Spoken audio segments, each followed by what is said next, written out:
It's strange, isn't it? After spending more than a decade inside classrooms, memorizing formulas, historical dates, and the parts of a plant, most people step into adult life with one terrifying realization.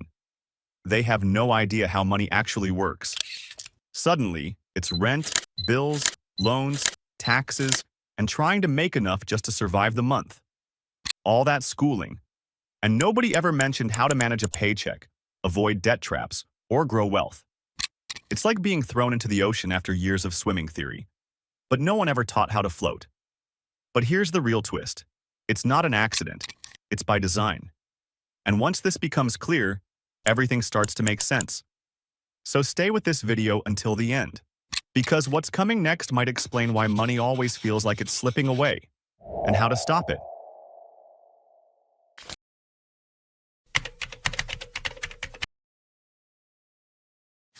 School feels like it prepares people for life.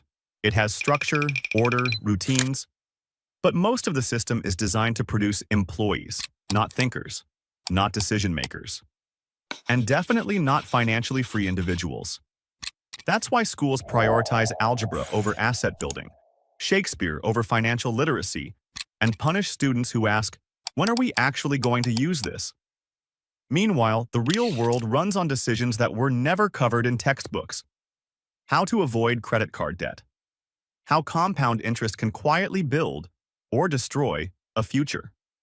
How taxes eat into paychecks and how rich people use loopholes to reduce theirs. But let's not blame teachers. Most of them were never taught these things either. It's the system. A system that benefits from people staying confused about money. Because a financially confused population is easy to control, easy to sell to, and unlikely to question the status quo.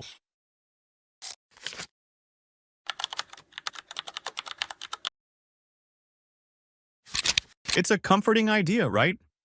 Just work hard, do your job, and success will come. But here's the brutal reality. Hard work alone doesn't guarantee wealth. If it did, construction workers and nurses would be billionaires.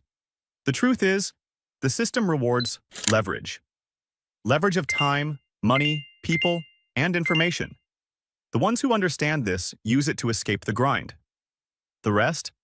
They keep spinning the hamster wheel, thinking if they just run harder, they'll finally make it.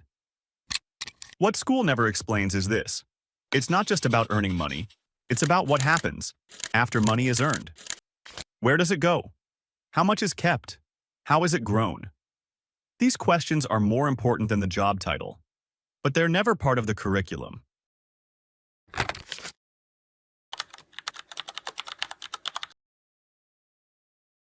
Now here's where things get really unfair. In school, taxes are barely discussed, maybe a worksheet or two about calculating sales tax. But in real life, taxes are one of the biggest lifelong expenses. And guess what? There's a hidden game being played. On one side are the payers, most people. They earn money, get taxed, and spend what's left. On the other side are the players, entrepreneurs, investors, and the financially educated. They structure income, use business expenses, and legally reduce what they owe. Both groups live in the same world. But one group knows the rules. The other doesn't even know the game exists, and the system never teaches the rules. It just quietly collects the score.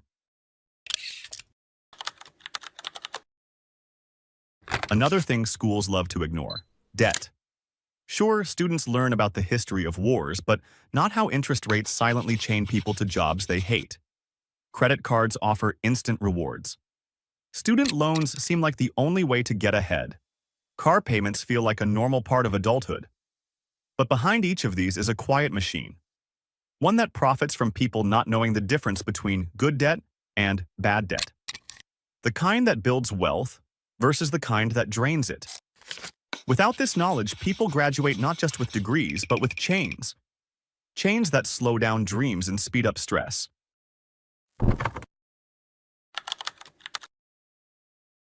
Save your money. That advice gets passed around like gospel. But here's the hidden truth. Saving alone won't make anyone rich. In fact, with inflation, savings lose value every year. Yet this is still the primary advice given to most people. Why? Because it feels safe. Safe to the person who doesn't understand how money changes value over time. Safe to the bank that earns interest from customer deposits while paying back only a fraction. Savings are important, but only when paired with knowledge of investing, assets, and cash flow. Without that, saving is just a slower path to the same dead end. Now here's something truly wild.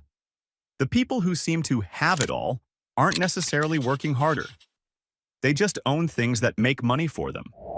Assets. Things like stocks, real estate, or businesses. While others are trading hours for dollars, assets are making money, hardly even during sleep. And here's the crazy part. Most of these assets are available to everyone.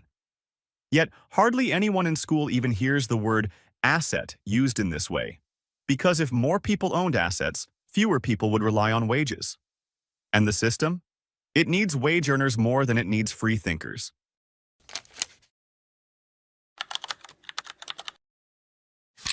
Ever notice how the rich don't panic when prices go down? That's because they think differently. While most people see a market crash and feel fear, the wealthy see opportunity. They understand cycles. They know how to use downturns to buy more assets at discount prices. They see what's coming before it arrives. It's not luck, it's mindset and education, not the kind taught in schools. The kind learned from mentors, books, and asking questions that most people never think to ask. Here's the core conflict. Schools reward obedience. Sit down, follow instructions, get the right answer. But money? Money rewards creativity, risk management, and the ability to solve problems with incomplete information. In the real world, there's no answer key, just results.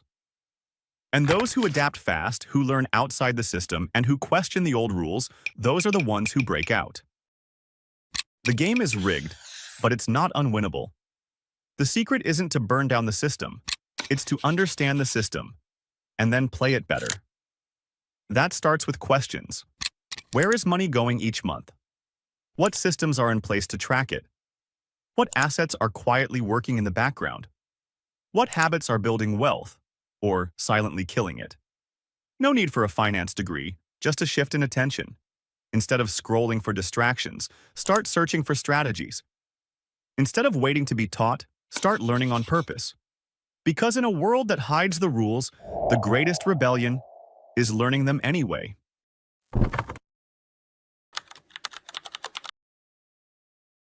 So here's the real question. What would happen if more people knew the truth about money? Not just how to earn it, but how it flows, grows, and multiplies. Would fewer people feel trapped in jobs they hate? Would more people break out of debt cycles? Would the gap between the rich and the rest start to shrink? There's a reason these money secrets were never on the test.